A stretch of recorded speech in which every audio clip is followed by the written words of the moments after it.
What's up guys, welcome back to the channel. My name is Ben, your host. So today when it comes to watchOS, I'm happy to let you know that we have a new software update. So if we go into general and then software update, you can see this is watchOS 11.5 and the exact version I'm on is the RC or the release candidate version. On my Apple Watch Ultra 1, this exact update comes in at 272 megabytes and I was updating from the previous watchOS 11.5 beta 4, and you can see when it comes to what Apple tells us about the release notes is that this update includes new features, improvements and bug fixes, including some harmony watch faces. We have a couple other things that I mentioned that I'll be sharing with you, but before I install it, just to keep you in the loop, you can see some other updates that were released alongside watchOS 11.5 RC. So we have RC versions of visionOS 2.5, tvOS 18.5, macOS 15.5. We have iPadOS 17.7.7 RC, an older version of iPadOS, and of course we have iOS and iPadOS 18.5 release candidate version. This is actually not all. We do have older versions of macOS that were released, and those are the RC4s that you see on the screen right here. So now what I'm going to do is quickly install this update on my Apple Watch, and then we're going to talk about some of the new changes highlighted here and see how generally this update is performing when it comes to watchOS 11.5 RC. Just like that, you can see my watch is up to date, and yes, I did get the notification that says it's been completed and up to date. And now if we go into the settings and then go to where it says general and go to software update, you can see the same is there. And if we go to look at the about, just to look at the new build number that we have, it's 22T572. So it ends with the 2, and you know, typically this is a candidate for an official release. So we're going to talk about when this update is anticipated to be coming out officially to the public. But some of the new changes that are here with this new build number that you just saw right there, one of the first one is actually a new Pride Harmony watch face. So if we go to the watch face selector and then go all the way to the end and try and add a watch face, you can see at the front and center it's been added right there. And now if we go and try and add, you can see the 3 that are highlighted right there, and this is the Pride Harmony watch face right here. It actually looks pretty good, and you can see, you know, it's just it gives you like a description underneath about what inspired by and the colors and so on. And if we add it to our watch face right here, you can see it gives you the ability, oh, it actually, it looks kind of weird because it just gives me one option for complication. Not sure if that's the case, but yeah, if I click there, I can add one complication. Okay, maybe that's how it is, but I feel like maybe it still is buggy in a way because it feels like it's so dimmed out, like it's almost hard to see anything when I try and add a complication. Maybe I'll power cycle my device after a couple of uses and see if this remains the case. But you can see this watch face, if I lower this is like lowering your wrist, and then if you raise it, you can see this is how it wakes up. If you lower your wrist like this and then you raise it, you can see how it basically goes from the sleep to the wake mode, just like this. So this is how this watch face looks. Not a big fan of the animation myself. It doesn't look that snappy, but okay, now maybe since I have it this way, it looks a little bit better. Yeah, it does feel like it's a bit finicky somehow, but alongside this watch face, Apple also released a new wallpaper for the iPhone to go with the latest iOS 18.5 as well. And if I just go to my wallpaper section just like this, and then I press and hold, you can see if I try and add a new wallpaper, we have this one that has been added to correspond with this, and you can see how it looks. It actually looks pretty good side by side like this.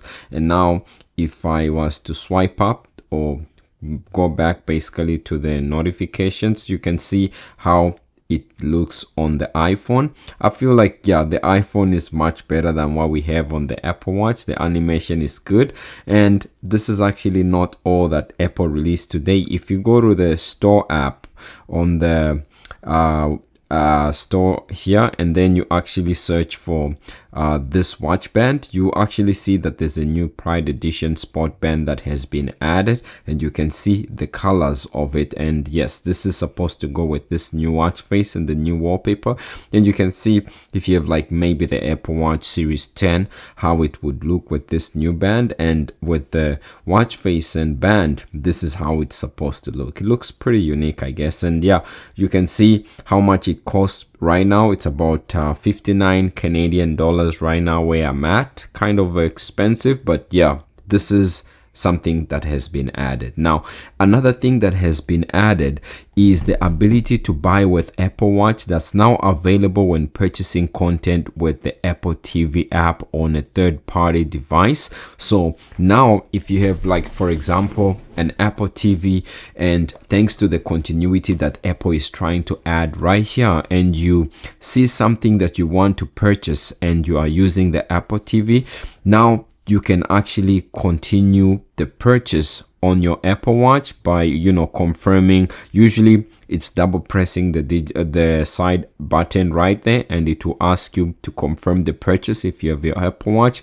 And the same change has also been carried over to the latest iPhone, so you can then initiate the purchase, and it's all thanks to continuity. I actually like the way this wallpaper dims on the iPhone. You can see when the transition from like low power mode to the regular colors that it has, and then when you swipe up, it looks pretty cool. So that's just something to mention about the Apple TV. And then there's an issue that this watchOS version resolves, and it's also thanks to the latest iOS version as well. So if you have your Apple Watch and you connect it to a charger, you connect it to the Apple Park charger just like this, and your watch will charge to basically until it reaches 100%. Now for me, I can't tell whether this was an issue for my device or not, because I limit my charge percentage to about 80%. And usually if your watch charges to 100%, you're supposed to get a notification on your iPhone that comes and says your watch has been charged to 100%. But there was an issue that this update resolves that may prevent your iPhone from showing a notification when the watch is fully charged. So now you'll be able to get the notification that, hey, your watch is now fully charged. You can see mine is actually on 47%. But if that was an issue that you're experiencing, it's been resolved. Now, basically, those are just all the changes that Apple highlights when it comes to this watchOS version. You can see when it comes to the release notes, they only mention one resolved issue that has to do with StoreKit, and it's mainly for developers, not something you should worry about that much. And in terms of when this update could be released, since we have the RC version today, we are anticipating the official release to be next week Monday on May 12th, and then sometime after that, maybe between the 13th and the 15th, Apple might release the next pointed update for watchOS 11, which might be watchOS 11.6 beta 1, and that will continue to be in beta until we get watchOS 12 on June 9 at WWDC, which I'll be covering. So if you want to keep up to date, definitely do hit like and subscribe. And other than that, that's about it for me when it comes to this new update. This looks pretty cool. You can see when you have this watch face and you go to your live activities like this, or your widget page just like this, you can see how it takes it and actually puts it in the corner like a analog clock, which is pretty cool. Yeah, so that's about it for me. If you like this video, leave a like and subscribe, and I'll see you in the next video. Peace.